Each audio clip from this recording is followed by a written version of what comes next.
If you are stuck with a decision or cannot answer a question or get out of a particular situation already for a while, then I want you to learn about two modes of thinking. One is rigid thinking and another is fluid thinking. And what's the difference and how the fluid thinking can help you to get out from those stucknesses where you are at the moment. And to illustrate my point about this rigid versus fluid thinking, I want to use several examples, and I will start with two from my own. A while ago, I was thinking about collaborating with one person. While I'm thinking about the topic, I'm going down in the basement to fetch my bike and to drive to the downtown. And while I'm going downstairs, I noticed there's a box on the floor with a sign written on it, "Warning, poison." And it immediately connected in my perception that these two topics are connected. The topic I was thinking about and the topic I saw on the floor. Because that was the only time in many times I've been in basement when I noticed that box and that sign. So a bit later I also got other confirmations from other sources around me that that particular collaboration would not be good for me. But actually already the first one was very vivid. This one is maybe like right in your face, where something is saying which rationally is not connected. So rigid thinking would be, oh, box, okay, never mind, and keep on thinking about what should I do with that particular collaboration. Fluid thinking is take that as an input that this is the answer. A bit more complicated or obscure example, longer time ago, I was pondering about the relationship. What should I do in it? And well, you can perceive already by how I'm framing that that was a situation where I was on a fence. Not a nice situation for me and for other person, but still, there I was. So I'm standing in a tram, driving to town, standing in it and thinking about it. Tram is shaking a bit, and then suddenly I hear a voice behind me. An elderly man in a polite, intelligent but angry voice asks me, "Are you stepping out?" And I said, "No, but I can move aside and let you out," because I was standing quite near to the door. So I moved away. And while he was walking, passing me, he told me in this pissed off voice, "Go stand somewhere else, you are disturbing the way here, or you are disturbing the flow here." And that's it, and then he moved out. My initial gut reaction was to say something in a similar tone back to him, but I didn't. Instead, I took this message as an input for what I was thinking about at that moment. So, as I said, I was thinking, which side should I step down from the fence? And there's life literally telling me, "Go stand somewhere else, you are disturbing the flow here." So I took it as an input. And again, also other things, other events and inputs led me to those decisions which I made back then, not to keep standing in that particular situation and let the other person go with the flow of life so that I'm not disturbing it. Again, rigid thinking would be like, "Oh, what a rude man, blah, blah, blah," and maybe lash out on him or complain to someone about him, and that's it. And fluid thinking is to take this, what is happening, as an input, as an answer or a hint for what I'm working with at that particular moment, and use it, process it through feeling, and once processed through feeling, to come to thoughts. What is it? How is it guiding me towards solution in my situation? So therefore, for fluid thinking to work, the steps or the formula are such. First, of course, I need to formulate what is the question that I'm working on right now. So what's this dilemma or problem that I want to solve, or the question that I want to answer? And then second is still, while thinking about it, not to become obsessed with it. So as if to move it to background process, and then turn attention outwards and start observing what is happening around. What do I see? What do I hear? What draws my attention towards? And then pay attention to what draws the attention and do something with it. Either if it's some sign, then to read and ponder about it, or if it's someone saying something, then to listen to them and then ask, how is it relevant for what I'm thinking about? And in some other situations I will illustrate with some more advanced techniques how to use it. So the second step is to turn the attention outwards. The third step is to process what is happening through feeling. And what it means is, It is similar as you would process a dream, because when you see a dream, if you ever interpret a dream, in most cases you will not do it literally, like this is what I saw in dream, this is what it literally means. But you will process it as a metaphor through feeling. So what do I feel about it? What is my intuition saying about this dream? In similar way, we are processing these outer world's inputs for us through feeling. If this, what is happening, is a metaphor or a constellation, like in systemic constellations, then what is it sign of, what is it telling me to my intuition? So event, feeling, intuition, mind interpretation. This is how the fluid thinking works. As opposed to rigid thinking would be something is happening, with my mind I ask, do I like it or not, or is it relevant, is it logical or not? No, okay, discard. And this is why we remain stuck in a loop, like mind action, mind action, mind action, because we are not letting the actual inputs of the outer world to affect us and to change our course. Now I want to walk you through some examples that illustrate how this can work, because they are not so literal as in the couple first examples as I shared. And this one comes from a client situation. There's a company who has attracted several million euros in investments. They have been working several years, but they still haven't reached product market fit. Yes, they have revenue, they have team, but still not there yet. And I'm having one of the sessions with the CEO where we're discussing things, and he additionally in the same session brings up two topics. One is, as usually, we discuss how and what is happening with the reaching product market fit.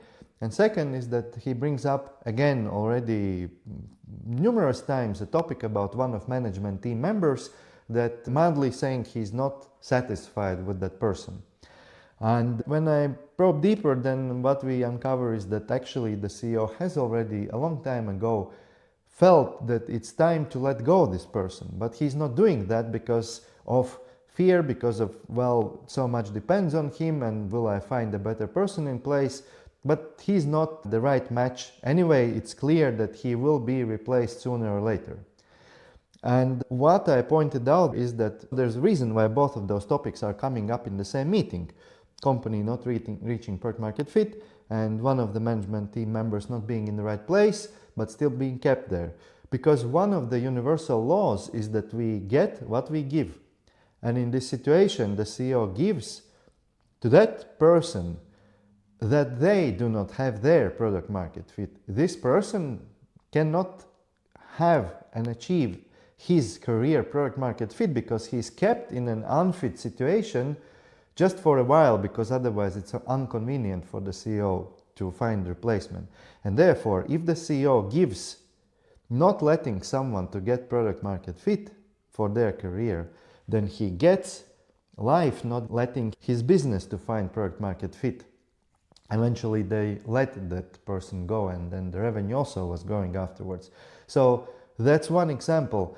Of course, to connect these dots in this way, as I illustrated, you either need to know the universal laws, where this one is one of the most core universal laws, that we get what we give. So, and also we receive effects of everything that we cause. So, and there are several other universal laws, so you need to know them, or you need to basically talk with someone who knows them. And through their intuition can connect those topics that you bring up. So this is one example. Second example, for a change, let's use a simpler one. There's often repeating situation that there is a smart CEO or any direct manager who's smart, intelligent person with very developed rational mind. And then the subordinates bring up topics to them like, hey, this is not working, or I think we should do that, or I'm not clear about this, or why this is happening that way, and so on. And then the CEO or the direct manager rationally explains why the employee's input, what he's bringing on the table, is not valid. Like, yes, but blah, blah, blah, blah, blah. Or, I don't deal with feelings, please come when you have facts for me, and so on and so forth. And this way we are discarding, again, what life is bringing. The smart way or the wise way, instead of rationalizing away why you are incorrect or why you are unprepared, blah, blah, blah, would be to ask, tell me more, help me understand, what do you see, or tell me more, what do you feel? How do you feel it? How do you sense it? How do you think about it? Maybe even to avoid these questions, think, because when people are bringing feelings, it's hard for them also to rationalize. Well, I just feel fear when I think about that topic. So this is my input for you. And then I need to take, okay, someone in my field feels fear when thinking about this project or topic. So what does it mean? I can just ask you, tell me more. What do you feel is causing you this fear? And this way I can take more information and then process it again through feeling as a metaphor. Maybe I will do something with it, maybe I will not, but I will achieve at least one thing, that the employee will feel heard and appreciated, that I'm not discarding him, and I will train my irrational mind, my ability to work with metaphorical, irrational information. By the way, if for someone who's listening this feels like too soft or too weird or irrational, then it is indeed irrational, but this is not stupid, because irrational information is what is coming to us through symbols. Maybe this is a bit of side topic, but when we do group spotlight sessions, then what the participants say gives them the biggest value is when they hear group reflecting back irrational inputs for them. Like, we listen to the participant sharing and answering questions, and then we feel, what does this situation either remind me, or some image that comes to me, or some movie. And then I say, like yesterday I said in one spotlight session to a person, observing your story, what came to me are pink flamingos in Nicki Minaj video clip. And this small scene, which is completely irrational, creates some door opening in consciousness for the person. Something big clicks and they understand something through that. So that's why also when employees are bringing us all types of this information, which we think is like or stupid or irrational or lazy, we ask more questions, we process it through feeling, and then we do something about it. Because even if it's lazy, then either I understand better that the employee is indeed lazy, and he's lazy because his heart is not in the job, and then I know for sure that I need to replace him so that he finds place where his heart is in the job, and I have someone in my team who has his heart in my team. Or I find out that he's not lazy, but he actually doesn't like that I have zero clue where our company is going, or I have no passion in what I'm doing, and then I'm creating this passionless field around me. Still, I will learn something valuable. Another example that we've recently gone through with one client, a bit more complex to perceive perhaps, but it's super easy to perceive if you think in terms of systemic constellations. And there's such situation that one of the executive board members has a conflict of his subordinate, key person in the team. And the CEO is observing the situation, and we are discussing with the CEO what to do about it, because this conflict is already going on for a while and it is damaging for the company. And the surface level discussion, or this rigid thinking type of discussion, would be, okay, how to make them solve their conflict. But knowing the CEO, knowing this other exec in the team, and what the conflict is about, what is absolutely visible from a side is that those two people who are in the conflict, they are physical manifestation of a contradiction that the CEO has in himself between two modus operandi, two ways of operation, two aspirations. So therefore, as he is conflicted internally, this or that, it doesn't, by the way, mean that he eventually has to choose this or that. The integration can happen also, but at the moment when this was happening, it's not integrated, so there's contradiction. Then this contradiction will definitely manifest somewhere in the field around the CEO. And then it manifests between those two people who start to have conflict, where one side represents one side of how the CEO feels about things, and another person represents the other side. Those who have been in systemic constellations know how this works, that we create around this field that other people can perceive and can reflect back to us. And that is in this, let's say, specially constructed environment in constellations. But in teams, in a company, everything that is happening in the team is in a way reflection of CEOs and also co-founders' internal life. And you can look at your team and business as a constellation of your unconsciousness. And therefore, if we look at solving the root cause of that conflict, actually it's not necessary even to solve the conflict, because root cause is the internal contradiction. What needs to be solved and integrated is the internal contradiction in the CEO, not the conflict, because when the CEO solves the internal contradiction, then the conflict definitely will evaporate, will solve, and so on. But if the CEO would instead focus on, guys, you have to be friends, be normal, instead of working through the internal conflict, then it is like replacing signal lamp while the actual cause is still there and it will just light up somewhere else. So this is again a way how to use fluid thinking in allowing the mind, the perception, to fluidly shift to other ways how to perceive the whole situation, and then to get tons of new understanding about the broader and deeper situation, and therefore then the solutions applied will be much more profound, permanent, and long-standing. What I want to add here is one example of my own, which doesn't have to do with these business situations that I just went through, but I want to use it as an illustration for how this fluid thinking can lead to solutions which for the rational mind are completely unthinkable for the particular situation. And that happened with me a while ago when I was hiking in a forest, again thinking about one situation in life where I could not find a way how to solve it.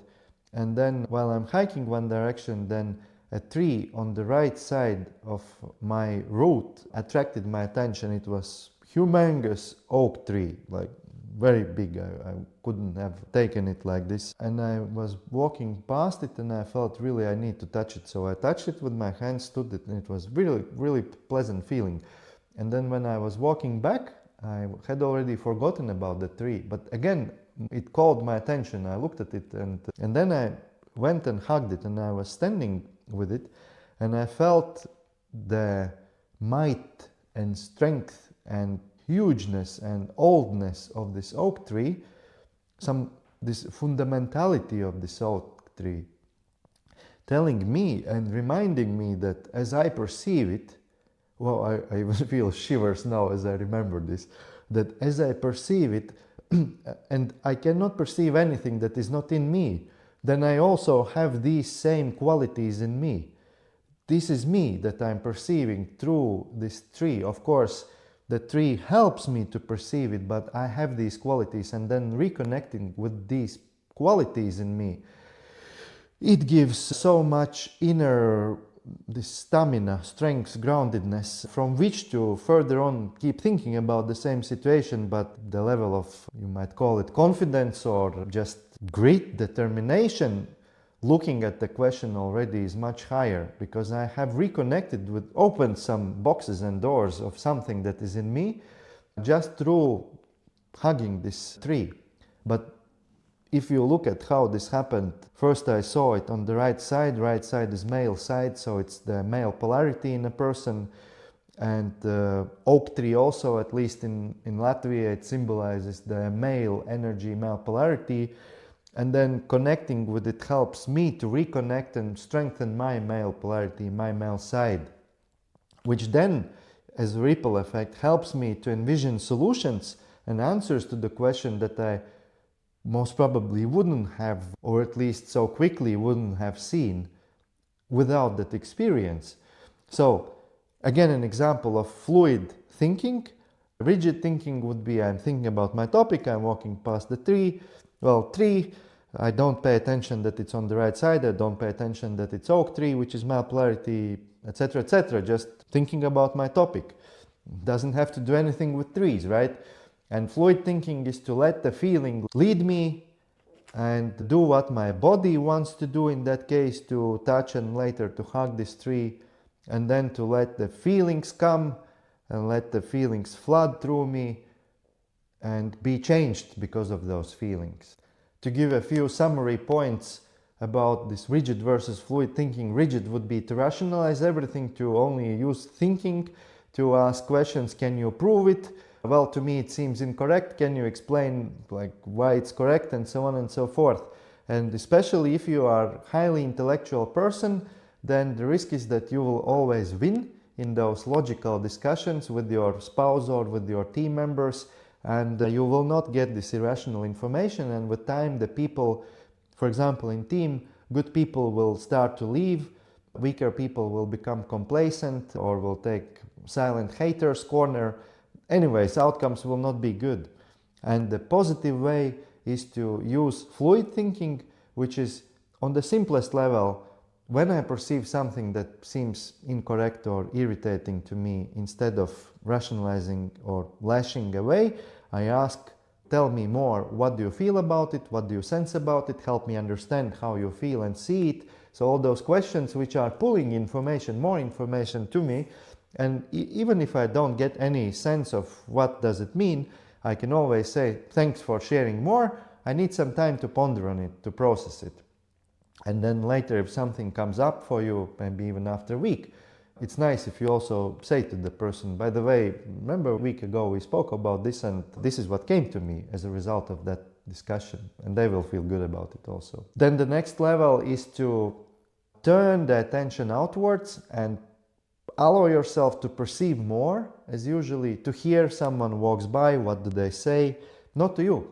There's a conversation between them, but you hear something. How does it apply to my situation as a metaphor? Or suddenly something calls my attention, a sign or some element. Again, is it calling me? Maybe I want to touch it. Or what feeling does it give to me? Or if I saw this in a dream, what would it mean for me in the context of my situation? So to turn the attention outwards and then to allow to be impacted, led and transformed and changed by it. These are the steps of fluid thinking. And if you try it, if it works, please also share in comments what have been your experiences. If it doesn't work, please send me questions or write questions in comments. I will be glad to answer. Good luck with fluid instead of rigid thinking.